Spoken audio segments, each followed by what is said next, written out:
First stop namin ito Kapromdi from Manila. So, alas 7 ng umaga dito sa Banawe. Tapos, nag-meet up kami ng gabi ng mga 9 o'clock sa Centris, Quezon City. At yung iba galing naman sa MOA at sa Mandaluyong.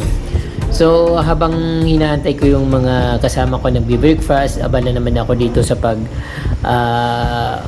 tatanaw sa pamamasyal dito sa labas ng nadaanan namin na hotel kung saan kami nag-breakfast. Ito nga, may nakikita akong mga halaman dito na parang kutsarita na parang ano lang siya, parang wild kutsarita na tumubo dito sa mga gilid-gilid ng kalsada. Pero maganda siya mga kapromdi, parang ano rin siya, kutsarita rin yung bulaklak niya, something ganun. Ba't ibang variety ito kung mga kapromdi? Maganda rin siyang tingnan.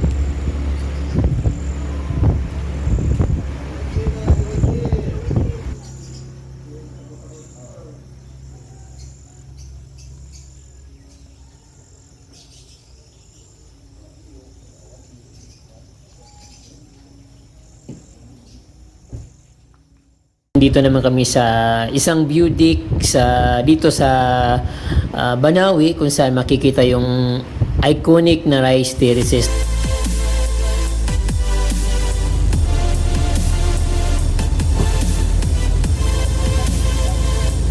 So sa totoo lang kapromdi, nung first time ko pumunta dito, napakaganda ng mga rice terraces dito. At ito yung mga dinadayo, kung di ako nagkakamali, ito yung mga palaging pinipicture ng mga pumupuntang turista dito. Pero sa tingin ko parang malaki ng pagbabago. Walang improvement kapromdi yung ano niya, kumbaga yung dapat ma-improve na maging maganda, ayun na nakikita natin. Parang nabawasan yung mga rice terraces, nagkaroon ng maraming bahay. Hope na ma-maintain nila at maibalik yung dating ganda. Yung weather condition dito kapromdi, nakikita nyo naman yan at napakaganda. Ayun, maulap, tapos umaambon. Siyempre malamig din dahil nasa Banawe na ito. Nasa kabundukan ng Banawe.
Tingnan naman bougainvillea nila. Bakit dito malamig ngayon? Bulaklak. Mainit dito, ngayon lang naman umulan. Ayaw niya lang ng ulan, tubig. Pero lamig gusto niya.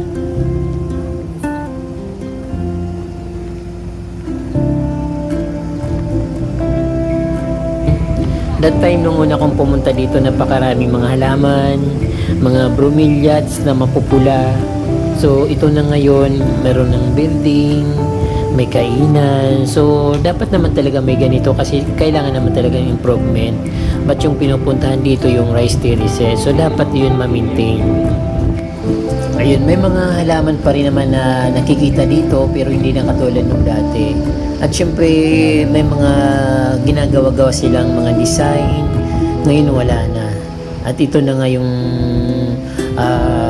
nakita namin dito sa isang beauty dito sa Banawe. Malinis, maganda, At syempre, yung ano mo, yung excitement mo na makarating ka ulit dito sa isang napakagandang lugar.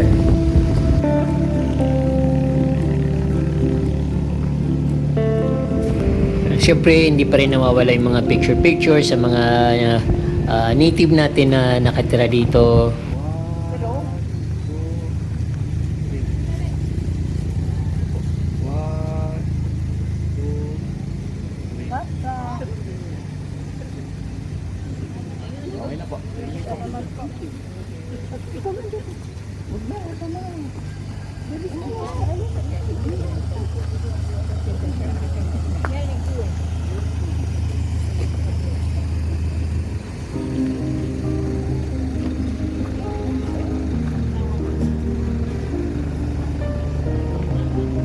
Napakasarap panoorin yung mga ulap na bumabalot sa mga bundok, sa mga kahoy, bumababa siya na para bang inaabot mo, para bang abot na mo na siya.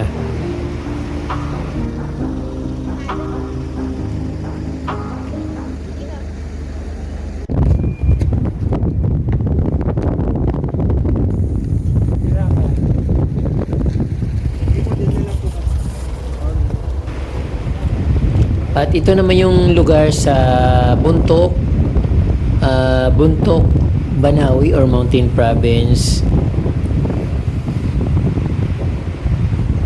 Nung first time kong makarating dito, hindi pa ganyang karami yung bahay. I think mga 5 years ago.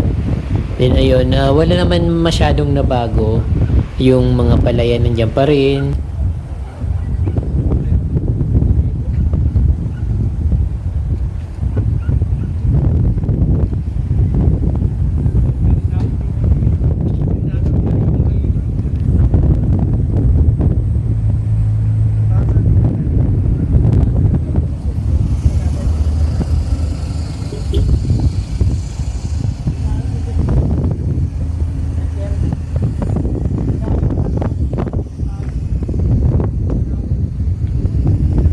Hindi lang masarap mag-sightseeing dito, pati yung hangin na nalalanghap mo, napakasarap at napakalamig.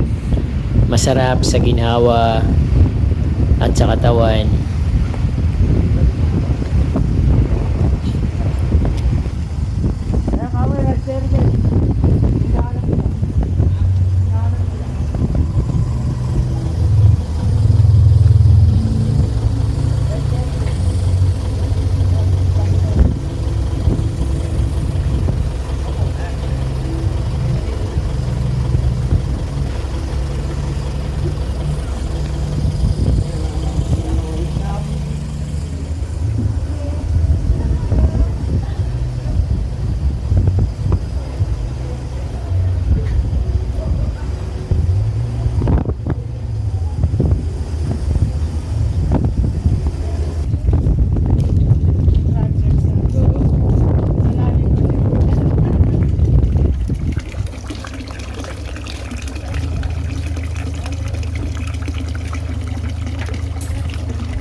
Ayan nga.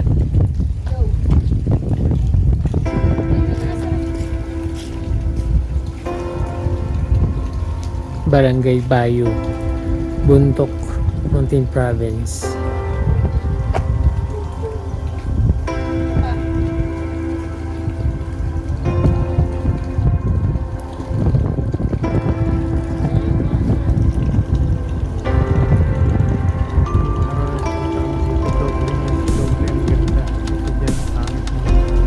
Bakit? Bakit doble? Ang ganda-ganda. Walang puro puno? Kunti lang yung bahay. Pati yung terraces dito. Puro palay. Ano yung doon? Yung nabununtahan natin. Ganda-ganda. Yung sa may Banawi, di ba may halos wala na? Ang Banawi yun.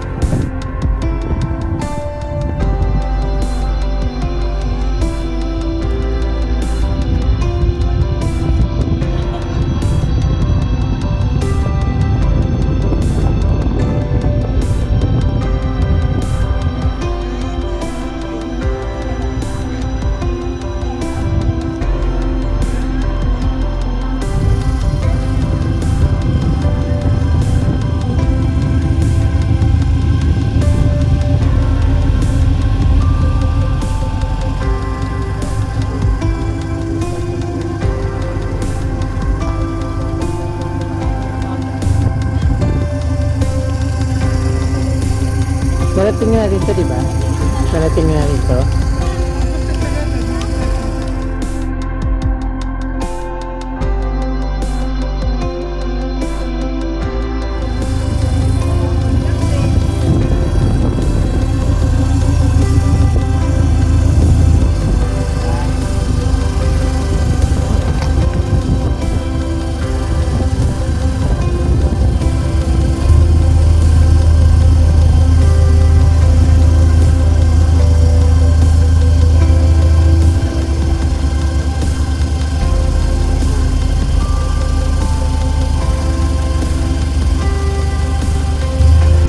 Ayun mga kapamilya, dito po kami ngayon sa Barangay Bayo, Buntok, Mountain Province. Napakasarap ng weather dito ngayon at sobrang lamig. Second time ko na nakarating dito. Nung una yung kasama ko yung mga friend ko, mayroon kaming dalang sasakyan. Ngayon naman nakaban lang kami. Parang naki-join lang kami sa mga travelers. So lahat kami dito, joiner. Kumbaga kanya-kanya kaming travel. So, pero nasa isa kaming sasakyan at pagdating sa hotel, magkakasama rin kami. Pagkakain kami, magkakasama rin kami, magkakasama sa sasakyan, magkakasama sa hotel. Pat kanya-kanya naman kaming bayad at kanya-kanyang travel. Napakaganda ng dito, ng views. Kanina may nadaanan kaming rainbow, maliit lang siya, bilog. Kaya lang hindi ko makunan kasi nasa kabilang side ako ng bintana, samantalang yung mga kasama ko kinukunan nila kasi nandun sila sa side kung saan makikita nila yung napakagandang rainbow. Sayang hindi ko nakita, hindi ko nakunan.